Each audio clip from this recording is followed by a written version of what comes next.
Welcome. This is day 3, and this is my favourite day because it's about identity shift. And identity shift is so important when it comes to anything that you want in life. The main thing is because you keep yourself in a specific bracket, we've spoke about this, where you think, okay, so this is me, this is my identity. I'm a mum, I've got 2 children, I'm divorced, or soon to be. I've only ever earned so much amount of money. I've only ever lived in this particular type of house. I've only ever gone to this particular area for holiday. So you kind of, what you're doing is what we all do, because we're humans, what we all do is we put ourselves in a specific identity bracket. So we think, okay, this is who I am. So you might think, oh God, I'm a bit shy because my mum told me I was shy. Well, that was my mum. My mum always said, oh, she's shy. I used to hold on to my mum's skirt when I was little and just be hiding behind it when people tried to speak to me, and I was so shy. And that was the identity that I held on to. And I was growing up like that. So how do you change? How do you shift it? You shift it by wanting to change. You shift it by moving into a new identity. And this is what today's topic is about. So I'm excited for this because every single person on this call can do this. Did you know that you can be, do, and have anything you want if you put your mind to it? We restrict ourselves. People, you probably listen to this, 95% of people listening to this might not believe me, and I get that, because it's like, how do you expect to be, do, and have anything? And it's all about identity. Every single thing, everything. You know, when Oprah, I don't know if you know her story, but when Oprah was a child, being brought up in the southern part of America, when blacks were slaves and they were second-class citizens, and there was all this awfulness going on, she became a new identity. Even though against all odds, against anything she wanted, she decided to change her identity because she did not want to be labelled as that particular type of person. Despite everything that happened to her, the awfulness, she stepped into a new identity. And she did that by deciding. She went, I'm not going to be a victim. I don't want to be a victim. I want to be successful. I want to be she wanted to be an interviewer. She wanted to be an actress.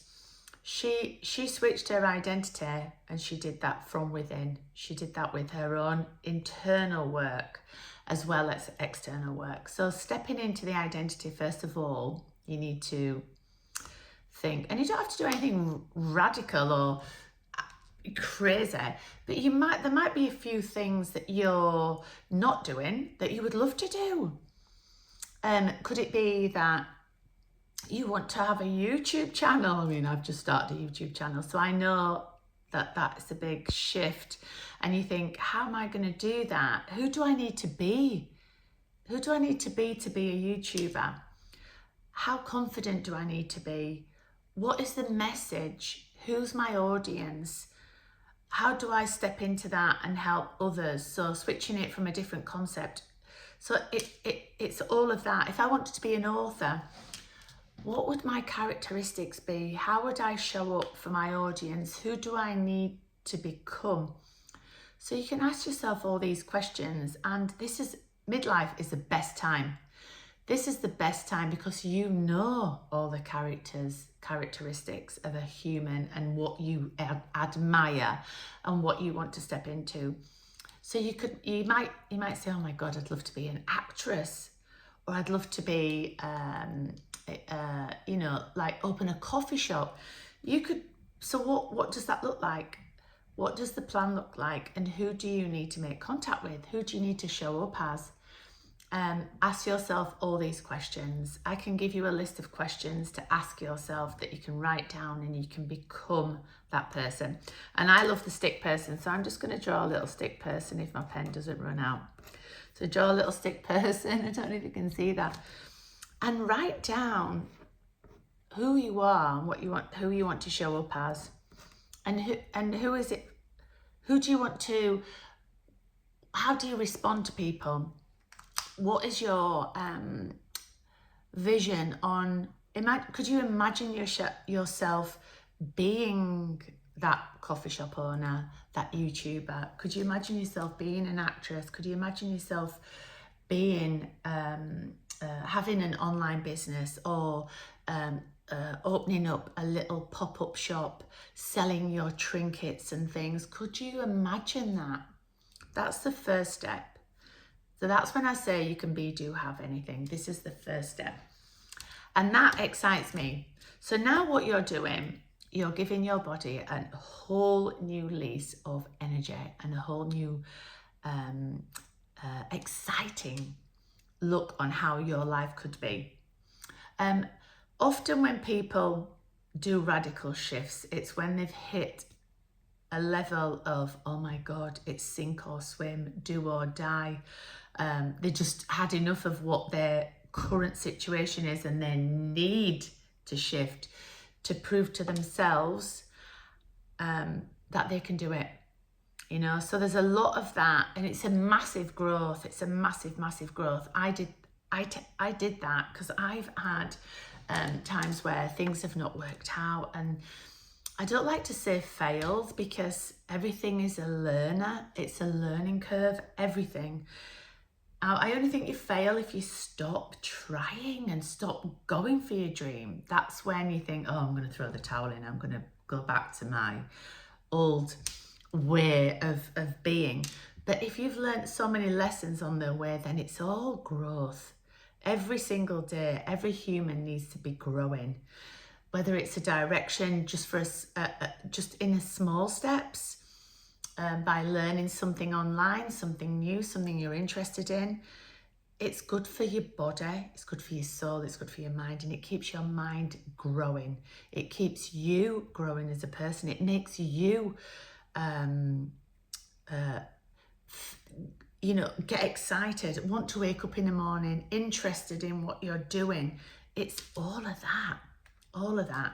I've had friends that have been 50 and 60 and gone off to India to be yoga teachers. There's no age limit on this. This is something that you need to do when you're passionate about it, that you're interested in. And then visualize how you show up. What does it look like? Because you can step into any image, any concept of you. And that's what I love about this. That's what I love about the excitement of being, for me personally, 55, stepping in, doing the YouTube channel, getting content, all this knowledge that I've had over the last 5 years on self-development, studying, coaching, hypnotherapy, map treatments. I've seen so much that I think, oh my God, it's amazing.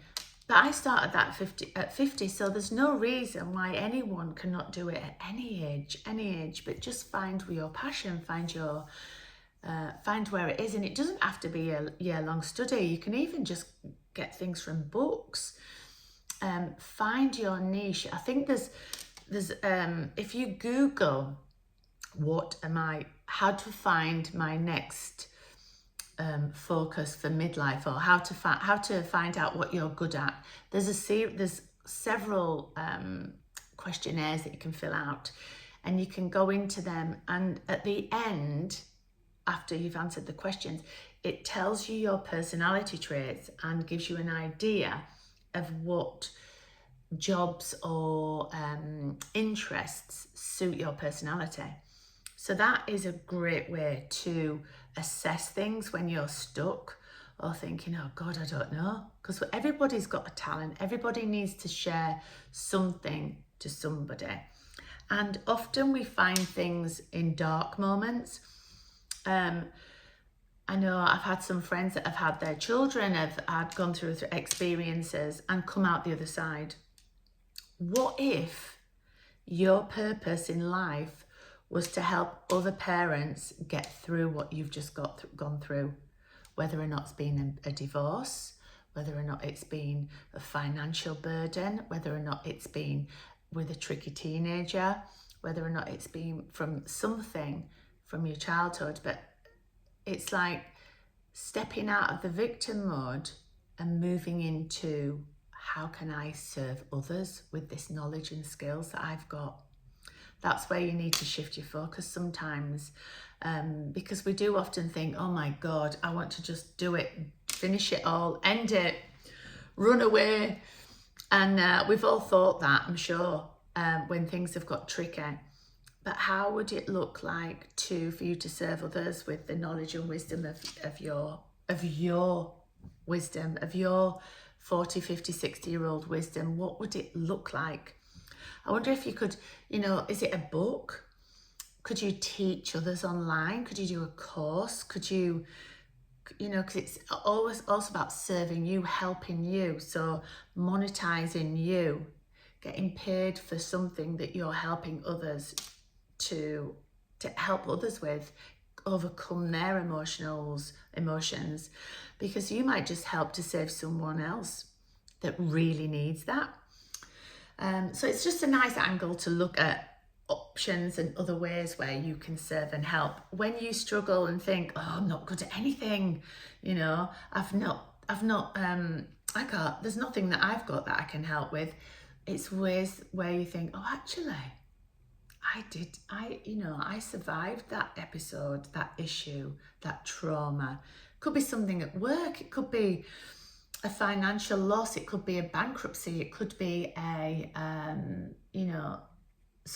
burden that happened even as a kid that you overcame. Because everybody needs somebody that's got a skill set with a story and a solution. So it's a story and a solution. So stepping into that person who you want to be is vitally important. And this is where analysing yourself, deciding on who you are, deciding what characteristic traits that you have and you want to improve on, and embracing who you are. Loving who you are is a really massive thing that I've had to learn as well over the years, because we have difficulties saying that we love each other, love ourselves, but it's so important. And this is a skill that I've developed and think, right, okay, you love yourself, the love will reflect back to you. You're good to yourself, you give yourself the compliments and what you deserve, that will reflect back to you, because everything is a mirror of you. Perfection, love, gratitude, being grateful for everyone around you, being grateful for you and your skills and that love that you shared with your kids and your partner, your family, and how you show up. So it's all of that, embracing yourself, embracing your qualities. So I'll give you a little task. Write down your top 10 qualities. Top 10. I'm sure you can think of 10 amazing things that you have a gift for, whether it's kindness, generosity, creativity, patience, kindness, you're a great cook, you're a nurturer, you're polite, kind, helpful, successful, you're generous, there's so many words. Once you've done that, I want you to write down 10 additional ones that you want to step into this, to your next identity. What would those look like? How would it look? Would it be more confidence? Would it be more sharing your knowledge, approaching people, getting more savvy on social media? Would it be getting out there and being brave, isn't it? I guess courage could throw into that. And then look at that and think, yeah, just imagine yourself stepping into that new identity. And then how does it feel? Because this is when the shift will happen. This is a shift that will happen for you when you make that decision. And then get excited about the plan for your midlife, the next level, your next level. So exciting. I love talking about this. I could talk about this all day. So if you want to work with me, if you need any help or support, just to get the groundwork sorted, just get some affirmations sorted, get your day started.